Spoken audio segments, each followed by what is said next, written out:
जब हम विजिट कर रहे हैं सुकमा, तो सुकमा से जब अब वापसी हुई है छत्तीसगढ़ के आखिरी छोर से, तो यह क्षेत्र जो है वो झीरम घाटी है। यह वो शहीद स्मारक है।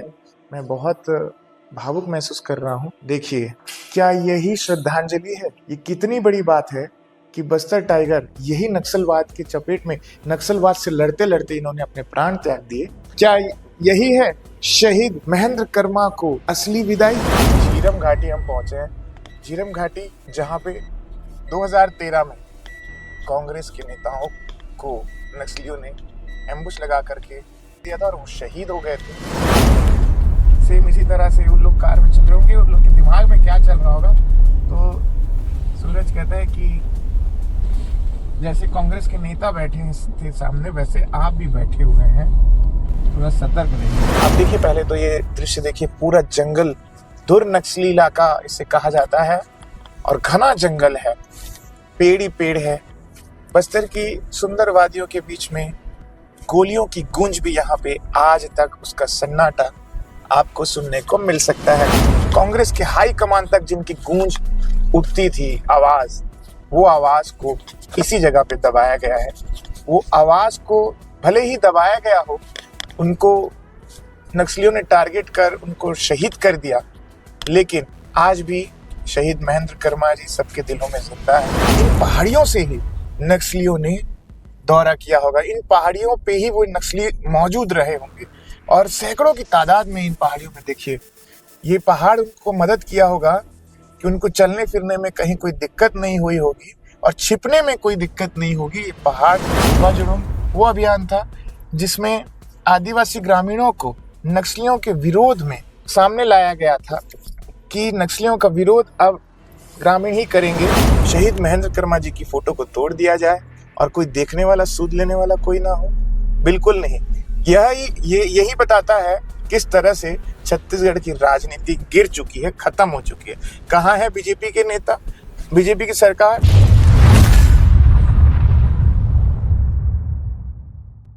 तो ये देखिए, छत्तीसगढ़ का आखिरी छोर जब हम विजिट कर रहे हैं सुकमा, तो सुकमा से जब अब वापसी हुई है छत्तीसगढ़ के आखिरी छोर से, तो यह क्षेत्र जो है वो झीरम घाटी है। झीरम घाटी वो जगह है जहां पर कांग्रेस के आला नेताओं को नक्सलियों ने टारगेट बना करके, एम्बुश लगा करके मार दिया था, जिसमें महेंद्र कर्मा भी शामिल थे। और अभी हम सुकमा से निकले हैं। सुकमा में मनीष कुंजाम, जो पूर्व में सीपीआई के नेता रहे, उनका हम पॉडकास्ट किए हैं। द पीए शो में आप पॉडकास्ट देखिएगा पहले, वो एक हमारा अलग चैनल है। लेकिन उससे पहले अभी पब्लिक स्वर के लिए जो मैं बता रहा हूँ कि छत्तीसगढ़ का आखिरी छोर है, ये बस्तर का टूर कर रही है पब्लिक स्वर की टीम। हम बहुत सारी जगह भैरमगढ़ गए, बीजापुर रोड में गए, गीदम, दंतेवाड़ा और बचीली, अब सुकमा, छिनगढ़ होते हुए झीरम घाटी हम पहुंचे हैं। झीरम घाटी जहां पे 2013 में कांग्रेस के नेताओं को नक्सलियों ने एम्बुश लगा करके दिया था और वो शहीद हो गए थे। हम पहुंच रहे हैं। ये धुर नक्सली इलाका बताया जाता है।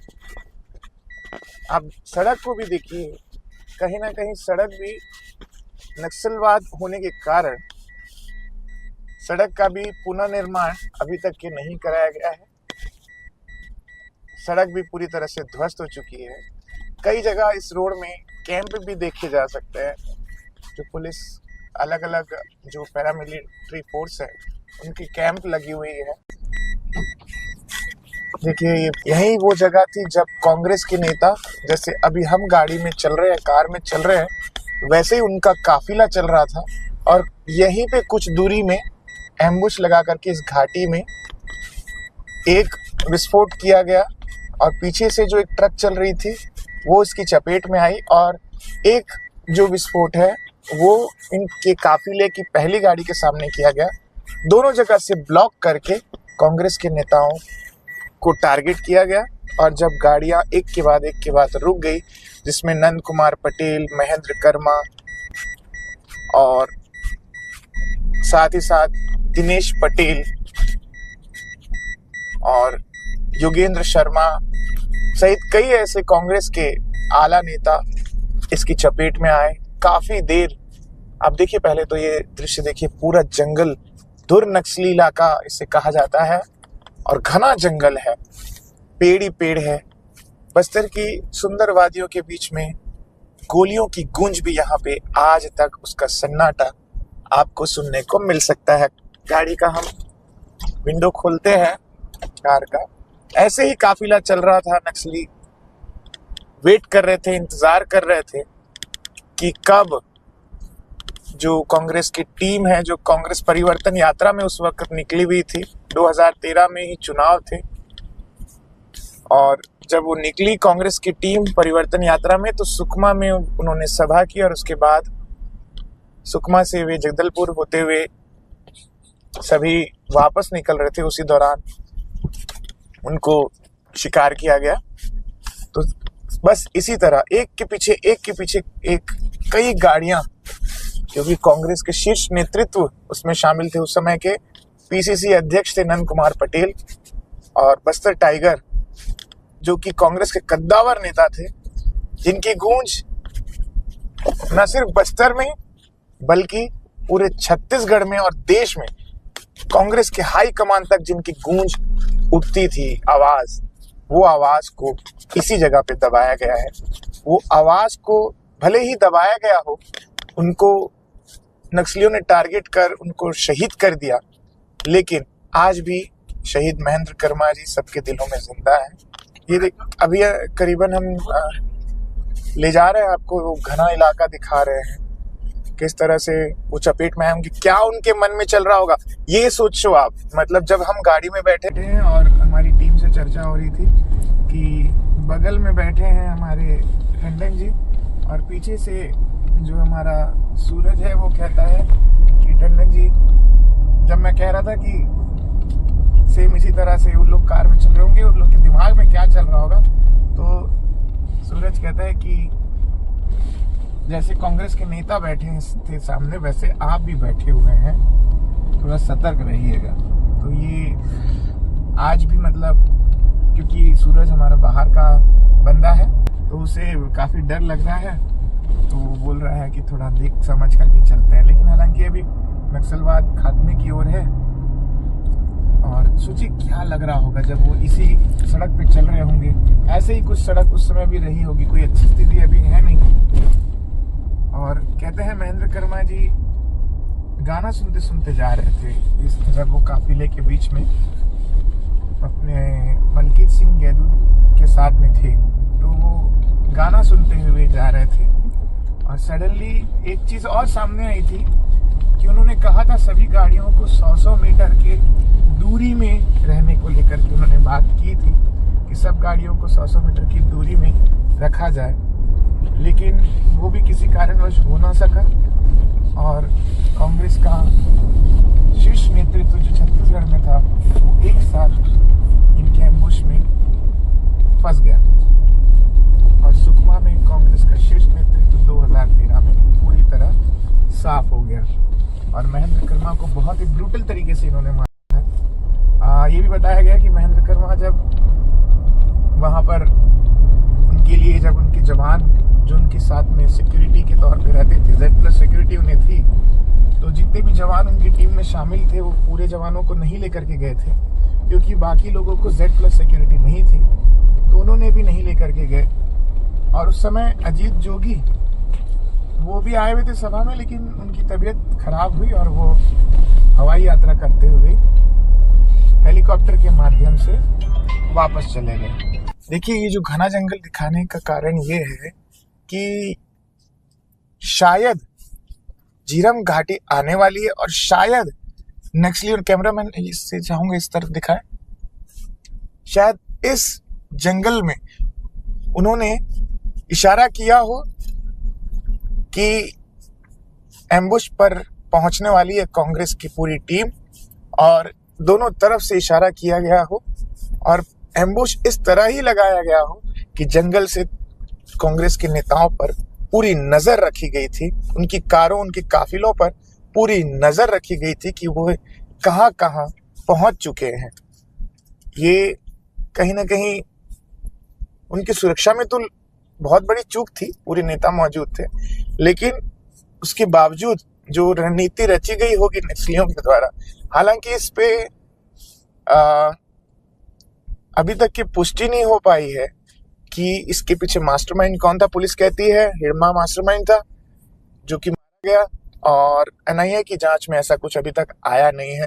कांग्रेस के शासन ने, जब कांग्रेस की शासन आई 2018 में, तो उन्होंने तुरंत एसआईटी का गठन किया, लेकिन वो भी अभी तक के बेनतीजा रही।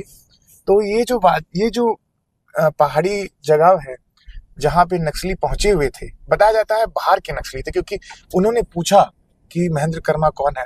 तो फिलहाल मैं बता रहा हूँ, इन पहाड़ियों से ही नक्सलियों ने दौरा किया होगा, इन पहाड़ियों पे ही वो नक्सली मौजूद रहे होंगे, और सैकड़ों की तादाद में इन पहाड़ियों में देखिए, ये पहाड़ उनको मदद किया होगा कि उनको चलने फिरने में कहीं कोई दिक्कत नहीं हुई होगी और छिपने में कोई दिक्कत नहीं होगी। ये पहाड़ से ही वो चले, वो दृश्य उस एरिया को दिखा है, उस एरिया से उन्होंने यहाँ पे कदम रखा होगा, और यहाँ से वो आ करके झीरम घाटी की ओर पूरे सैकड़ों की तादाद में हर झाड़ और हर बड़े बड़े झाड़ों के पीछे उन्होंने आसरा लेकर के इस पूरे साजिश को अंजाम दिया होगा।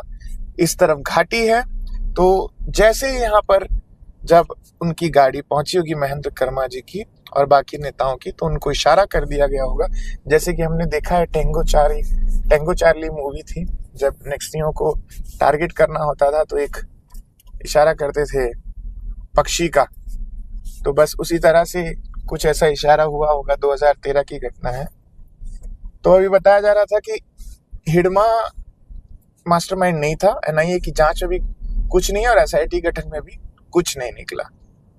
अभी तक के शहीदों को किसी भी तरह का न्याय मिला नहीं है, अभी तक पता नहीं चल पाया कि किसने मारा। बताया जा रहा है बाहर के नक्सली थे, क्योंकि वो जानते नहीं थे। वो ऐसा बताया गया कि महेंद्र कर्मा जी जब वहां पे थे तो नक्सलियों ने सबसे पहले जब एम्बुश लगा करके उनकी काफिलों को रोका, तो अंदर आकर के पूछने लगे गाड़ियों पर, पहले तो ताबड़तोड़ फायरिंग हुई, कई लोग मर गए।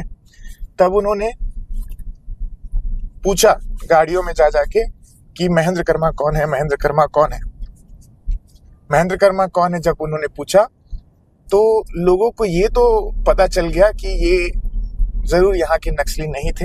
हालांकि बाद में भी इसकी चर्चा पूरे प्रदेश के साथ साथ देश में भी हुई कि जरूर वो बाहर के नक्सली रहे होंगे, इसलिए उन्हें पता नहीं है महेंद्र कर्मा कौन है।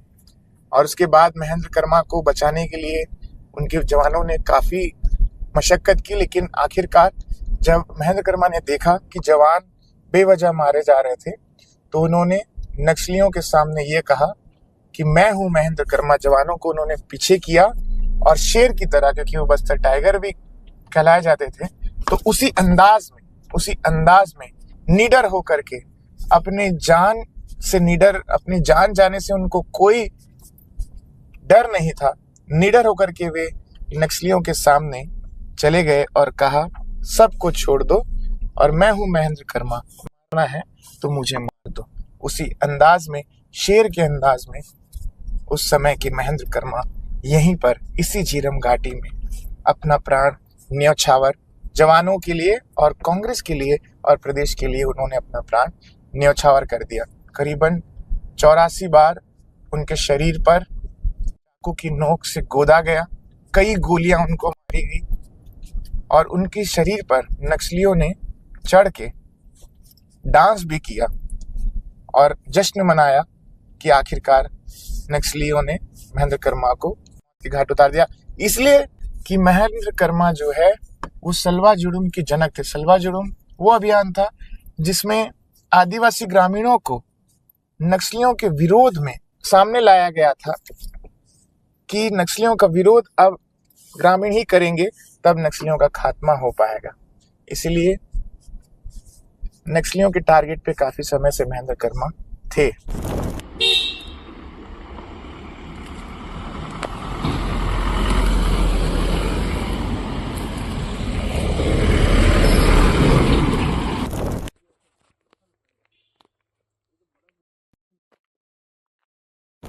सरकार जो अब नक्सलवाद को खत्म करने की बात कर रही है, अभी जहां पर हम मौजूद हैं झीरम घाटी शहीद स्मारक भवन, जहां पर कांग्रेस के जो शीर्ष नेता है वो शहीद हो गए थे, यह वो शहीद स्मारक है। मैं बहुत भावुक महसूस कर रहा हूँ। देखिए, क्या यही श्रद्धांजलि है? ये कितनी बड़ी बात है कि बस्तर टाइगर यही नक्सलवाद की चपेट में, नक्सलवाद से लड़ते लड़ते इन्होंने अपने प्राण त्याग दिए। और क्या यही श्रद्धांजलि है बस्तर टाइगर को? मैं सरकार से पूछना चाहता हूं, क्या यही शहीद स्मारक भवन बना करके उन्होंने उपहास उड़ाने का प्रयास किया है? मैं कोई कांग्रेसी नहीं हूं, लेकिन मुझे दर्द है बस्तर के नेता जब इस तरह से अपनी जान गंवाए हो। बस्तर टाइगर जो हमेशा नक्सलियों के विरोध में खड़े रहे, सलवा जुलूम जिन्होंने चलाया, उनकी श्रद्धांजलि इस तरह से। और बाकी तस्वीरों को आप देखिए, ये तमाम वो लोग हैं जो शहीद हुए थे उस घटना में, जिसे पूरे देश ने महसूस किया और जिसे पूरा देश दहल उठा था। यही वो शहीद स्मारक भवन है जो ये कहानी बयां कर रहा है कि नक्सलवाद क्या होता है। आप देखिए, नंद कुमार पटेल, उदय मुदलियार, गोपी माधवानी, योगेंद्र शर्मा, अभिषेक गोलछा, प्रहराज चंद्रनाहस ध्रुव, इमानुएल करखट्टा, पवन कुंड्रा, प्रफुल्ल शुक्ला, शहीद राजकुमार और विद्याचरण शुक्ल, दिनेश पटेल, मनोज जोशी, दीपक उपाध्याय। क्या यही है, क्या यही है शहीद महेंद्र कर्मा को असली विदाई? क्या यही है शहीद महेंद्र कर्मा को श्रद्धांजलि? उनकी फोटो को तोड़ करके उनके ऊपर थूका गया है, लेकिन इसकी सुध लेने वाला कोई भी नहीं है। कितनी दर्दनाक तस्वीर है, जिनकी कार्यशैली को हमने देखा है, जो बस्तर के लिए जिन्होंने अपना जीवन जिया, बस्तर के लोगों के लिए, आदिवासी लोगों के लिए, उनका आज यह हाल है, क्योंकि वो आज इस दुनिया में नहीं है। हम दिखाने कुछ और आए थे, हम ये दिखाने आए थे क्योंकि आज करीबन उस घटना के करीबन 12 सालों बाद, 2 महीने बाद 12 साल हो जाएंगे। 12 साल बीत जाने के बाद क्या कुछ यहाँ पे माहौल होगा, लेकिन हम देखने कुछ और आए थे, आपको दिखाने कुछ और आए थे। लेकिन यह मंजर काफी दुखदाई है, क्योंकि शहीद महेंद्र कर्मा जी पर इस तरह का बर्ताव हम पसंद नहीं करेंगे। ना तो प्रदेश का कोई वासी करेगा, ना आदिवासी समुदाय करेगा, और ना देश करेगा। हम आगे आपको उस घटना स्थल पर ले जा रहे हैं जहां पर एम्बुश लगा करके इन नेताओं को टारगेट बनाया गया था। तो मैंने जिस मोड़ की चर्चा की थी, एम्बुश लगा करके टारगेट तो किया गया और उनके काफिलों को रोका गया, लेकिन जो मैंने आपको शहीद स्मारक दिखाया झीरम घाटी का, उसमें देखने वाली बात यह है कि आप बताइए कि क्या ये हो सकता है कि शहीदों का दर्जा देने के बाद में झीरम घाटी शहीद स्मारक भवन में शहीद महेंद्र कर्मा जी की फोटो को तोड़ दिया जाए और कोई देखने वाला, सूद लेने वाला कोई ना हो? बिल्कुल नहीं। यही बताता है किस तरह से छत्तीसगढ़ की राजनीति गिर चुकी है, खत्म हो चुकी है। कहाँ है बीजेपी के नेता, बीजेपी की सरकार? शहीद स्मारक का ये हाल होने के बावजूद वो कुछ नहीं कर रही है। यहाँ तक कि सबसे बड़ी बात तो यह है, कांग्रेस के नेता इस पर अभी कोई बयान, क्या उनको पता नहीं है? क्या उनके कार्यकर्ता नहीं घूमते हैं? अगर कोई नेता को अभी फोन लगा दिया जाए तो बोलेंगे कि आपके माध्यम से संज्ञान। अरे क्या संज्ञान? बीजेपी का तो राज है छत्तीसगढ़ में, और तुम्हारी नेता जो कि इस टारगेट में आए थे और जिन्होंने अपनी जान गंवा दी नक्सलवाद से लड़ते लड़ते, कांग्रेस की सरकार को लाने के लिए ही तो उन्होंने परिवर्तन यात्रा की थी। इसी परिवर्तन यात्रा में इतने सारे नेता खत्म हो गए, शहीद हो गए, और तो तुमको इतना भी होश नहीं है कि तुम्हारे शहीद नेता का जो सम्मान है वो कैसे बरकरार रखा जाए? कम से कम शहीदों का तो, देश के जवानों का, शहीदों का तुम नहीं सम्मान कर सकते, तो अपने नेताओं का तो सम्मान कर लो जो शहीद हो चुके हैं। उनका तो ध्यान रखो। कांग्रेसी नेताओं, क्या कर रहे हो और क्या बीजेपी की सरकार कर रही है? नक्सलवाद से जिन्होंने अपना प्राण त्याग दिया, नक्सलवाद से लड़ते लड़ते, उनके साथ यह व्यवहार कतई बर्दाश्त नहीं है। हम और भी ऐसे वीडियोस आप तक पहुंचाते रहेंगे। फिलहाल आप इस वीडियो को ज़्यादा से ज़्यादा शेयर करें, क्योंकि यह मंजर अभी तक किसी ने नहीं देखा था जो अभी हमने आपको वीडियो में दिखाया है। बाकी के लिए मेरे साथ बने रहें। मैं रोहित सोनी, पब्लिक स्वर।